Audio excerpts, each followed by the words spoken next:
milhão de dólares e cestas básicas para alimentar 600 desabrigados.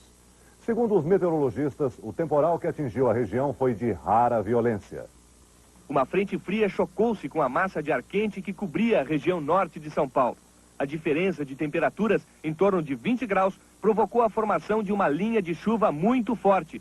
As nuvens começaram a circular a uma grande velocidade. Formaram-se então vários tornados que atingiram até 100 km por hora. Seguiu-se uma chuva de granizo que durou 10 minutos. O fenômeno provocou grandes estragos. Telhados pendurados nos fios da rede elétrica, grandes árvores arrancadas do chão. A força da natureza foi capaz de desafiar a lógica e criar um cenário de ficção em Ribeirão Preto. O clima no interior de São Paulo é muito parecido com o do Nordeste. Faz calor na maior parte do ano. Mas hoje, a região de Ribeirão Preto amanheceu com ares de serra gaúcha. Muito frio, um vento gelado e o chão assim, branquinho, coberto por uma grossa camada de gelo. É uma imagem rara, algo que jamais se viu por aqui. Sem dúvida, uma bela paisagem. Mas todo esse granizo provocou grandes estragos. Um passeio no meio das lavouras foi suficiente para os agricultores terem certeza do prejuízo. O gelo que queimou plantações virou armadilha nas estradas. Este carro capotou depois de deslizar no asfalto escorregadio. Uma imagem chocante. Milhares de andorinhas mortas no estacionamento da rodoviária. Mergulhada no caos, a cidade parece ter sido alvo de um ataque aéreo. De repente, sabe, nós estávamos assim em casa, tomando cerveja, parecia assim um avião que veio assim, sabe quando o avião aterriza? Em 40 anos eu nunca vi uma coisa dessa. Mais de 5.000 casas e prédios foram danificados. Uma das maiores indústrias da região ficou sem telhado.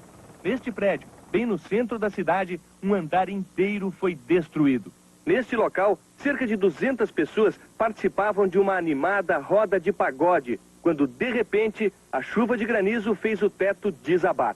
Apesar do susto, ninguém ficou ferido. Para mim, o mundo estava se acabando.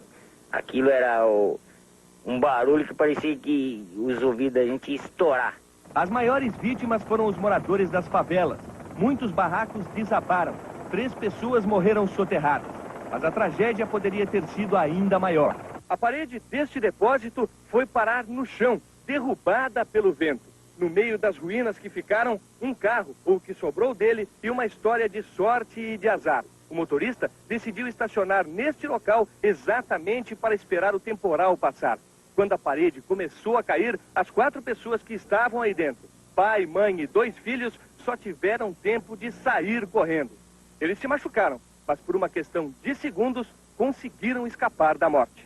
A situação é tão grave que o governador Luiz Antônio Fleury Filho veio ver de perto os estragos e anunciou verbas de emergência para recuperar a cidade. A prefeitura calcula que 600 pessoas ficaram desabrigadas. O ginásio de esportes do município virou abrigo de emergência. Ribeirão Preto vive um momento dramático. 30% dos moradores continuam sem água e energia elétrica. Com os semáforos desligados, o trânsito está sendo orientado por soldados do Exército e a Polícia Militar está de prontidão para evitar saques.